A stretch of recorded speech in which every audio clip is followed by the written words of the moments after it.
All right, it's been a long week, a very long week, and I just did one podcast 1 week, and my God, we just finished UFC fight night with Brunson and Holland.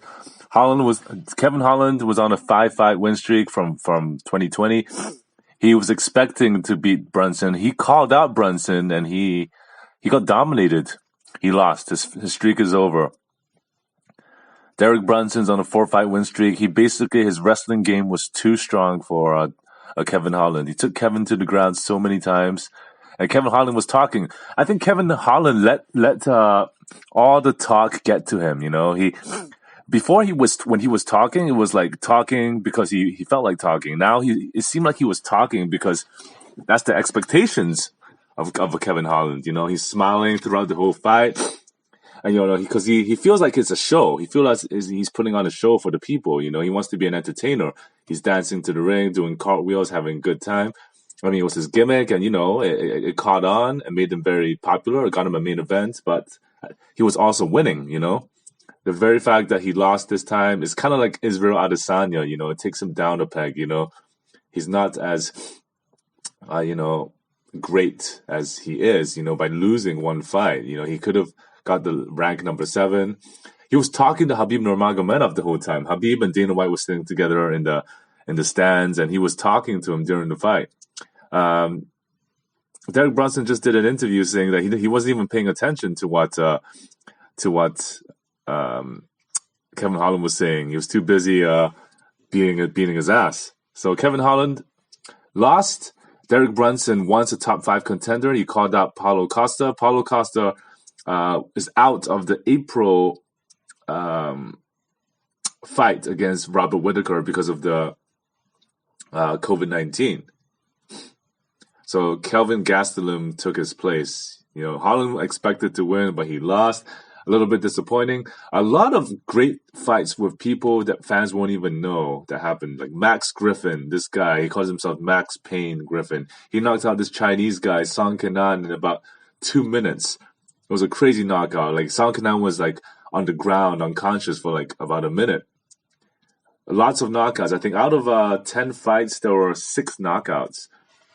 There was a women's strawweight fight with some Mexican woman, and this is the first time that a husband and wife were fighting on the same show, but they both lost. Cheyenne Bays, the woman, she lost by decision. And the first preliminary card, JP Bays, he lost by a crazy knockout in the first fight of the night against Bruno Silva. That guy basically did 3 knockdowns in one fight, a flyweight fight. That was crazy. Before this card, there was a Julia Stoliarenko fainted twice at the weigh-ins and was stretched off at the weigh-ins, so she couldn't fight. I don't know. Actually, 90% of these fighters I don't even know. So, but it was a great show. And there's a guy named Montel Quick Jackson, and he knocked out somebody in about 2 minutes. He was a minus 700 favorite for this fight. 2 minutes, he knocked him out. Another one, Grant Dawson, which was a crazy lightweight. He's on a 6-fight win streak, this guy. And he knocked out this guy named Leonardo Santos on the last second. Santos is a 41-year-old. This Grant Dawson guy knocked this guy out with 1 second left in the fight. 4:59 of the third round. And he knocks him out. It was insane. I can't even believe that happened. There was a women's fight, bantamweight, a little bit boring, so I won't mention it. And Tai Tuivasa, heavyweight, he knocked out somebody in under a minute. And what else? There was another bantamweight fight, Yanez versus Lopez, was kind of boring, but third round there was a knockout there. And then that's it. The events of the night. That was the event. Like Holland loses again, disappointing, man. I wanted Holland to continue his streak. I wanted Adesanya to win the light heavyweight title. All these things we want don't come to fruition sometimes, But that's the name of the game. And the commentators were saying that it's fine to be laughing and talking, having a good time and smiling, but you need to take it seriously. But I think that was his gimmick. Like he knows he's on TV. He knows he's gaining popularity by talking smack. That was what he wanted. So we'll talk about that in a later. But let's continue with the news of the past week. So Bilal Muhammad got poked in the eye last week. Ended up being a no contest against Leon Edwards. Leon Edwards was on the Joe Rogan Experience. He kind of said on interviews that he wants to move on. He wants to fight for the title. But Kobe Covington is scared, doesn't want to fight Leon Edwards. I don't know. Kobe should fight. Kobe wants to fight Usman, but it's been announced. Huge announcements as of this week. It's going to be Usman versus Masvidal 2 on the April 24th pay-per-view. And yeah, this leaves Usman just 2 weeks off. Masvidal is going to quote unquote baptize Usman, but Usman's on a 13-fight win streak, has never lost in the UFC. Another fight announced is going to be some women's title. Let me take a look, actually. UFC 261. It's going to be women's, Valentina Shevchenko versus Andrade for the flyweight title. She's a dominant champion. And Zhang Weili versus Rose Namajunas, another women's title match, is going to be big. But yeah, it's going to be an interesting event. I'm more interested in the Usman versus Masvidal fight. There's also Chris Weidman versus Uriah Hall is on that event too. It'll be April 24th. Big news: Stipe Miocic versus Ngannou is next week, the big heavyweight main event. But Alexander Volkanovski versus Brian Ortega is off because of COVID-19 issues. Volkanovski was tested positive for COVID-19, so he couldn't fight. Yeah, similar to there was an event. There was a fight versus Gregor Gillespie versus Brad Riddell. That was going to be the co-main event, and that was called off because of COVID. Yeah, so pretty big event this week. And other news, the April 24th event, UFC 261 with Usman and Masvidal is going to be with a full crowd in Jacksonville, Florida. It's going to be with 15,000 people in the stands, the first sporting event. And it's going to be interesting. So there was a lot of interesting stuff that happened this week. Khabib Nurmagomedov officially announces his retirement. He talked to Dana White, and Dana White announced that Khabib is not coming back. He's going to retire at 29-0. Yeah, but the very interesting thing is Islam Makhachev, Khabib's protege, wants to fight Rafael dos Anjos. Rafael dos Anjos made a tweet saying he will fight Islam, but if he wins, he wants to fight Khabib. Islam agrees. That's how confident Islam is to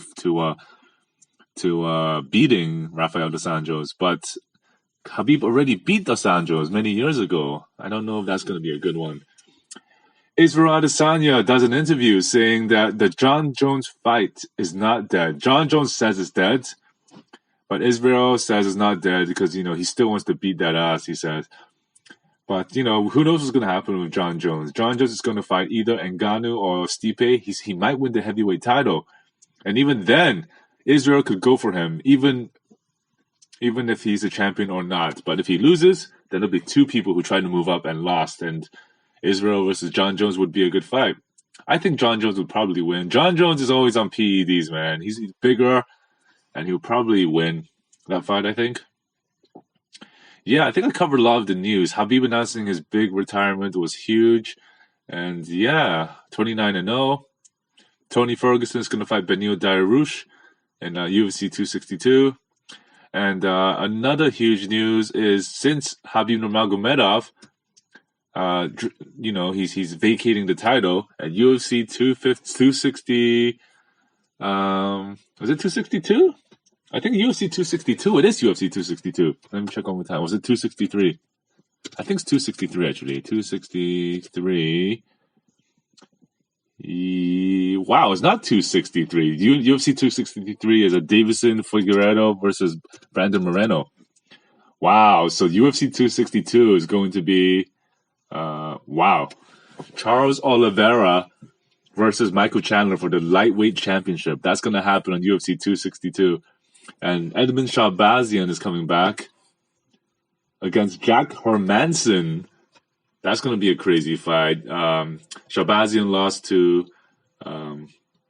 Derek Brunson, actually. And Tony Ferguson versus Benio DeRouche is the lightweight backup for that event as well. So, yeah, that's going to be the lightweight title. So, basically, Michael Chandler just came in. He came in from Bellator, beat Dan Hooker, who was on the losing, who lost to Dustin Poirier, and he's getting a championship fight for the next fight. Charles Oliveira paid his dues, and now he's going to get the championship fight. So who knows what's going to happen? Maybe, after Michael Chandler wins, if he wins, Dustin Poirier will fight the winner of this for the lightweight title. Dustin Poirier is content just sitting back, seeing what happens, and then he will get the title. He claims to be the uncrowned champion. Being a champion has its perks. You get to make a lot of money. You get bonuses from the pay-per-view. So whereas Dustin Poirier will not get that bonus at the May 15th, 2021 pay-per-view, he's rumored to be, actually is almost announced, he's going to fight Conor McGregor, another big money fight. So after that money fight, he's going to fight the lightweight champion, maybe sometime this summer or something. So it's all good for Dustin Poirier. But if Dustin Poirier beats Conor, that'll be great. If Conor wins, that changes the story too. Conor might get the next title shot. So who knows what's going to happen. Well, that's it for the news and reaction to Holland versus Brunson. A little bit sad that Brunson beat Holland, but I'm happy for Brunson. He's 37 years old. He's still proving that he has what it takes to be champion. He just needs to get these top guys to fight him. And there aren't many people. The people at the top don't really want to fight so much, Leon Edwards, rank 3, is trying to get someone to fight him. And who knows what's going to happen, People want him to fight Bilal Muhammad. Bilal Muhammad wants that rematch, but he's recovering from that eye poke. Yeah, a lot of talk has been happening in the UFC about whether something should be done with those gloves, because the fingers are sticking out. A lot of people are getting eye poked. So, who knows what's going to happen? Boxing, you can never get eye poked with boxing gloves. Perhaps they should do something like that, but I don't know.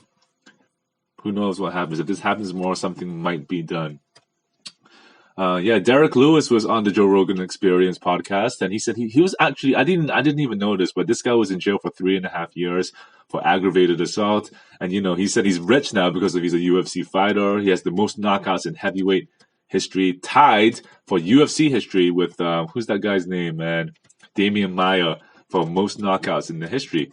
And, he said when he's rich, a lot of family members are going to come up to you wanting money, So, Derek Lewis is coming off another win, and he's a contender for the world title as well. So, who knows what's going to happen, but I'm excited for Ngannou versus Stipe. Stipe, people feel he's not a big draw. He's a very quiet guy. He's a family man and doesn't have much charisma, but he delivers when he's in the octagon. He's also a firefighter.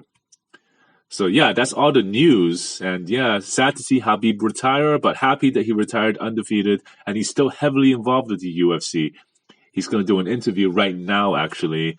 And, Khabib Nurmagomedov, all the best to everything you do in the future. He's going to be coaching Islam Makhachev. And, when you have a coach like Khabib, this Islam guy is a warrior, man. I think he should be in the top 5, top 10. The lightweight division is getting exciting.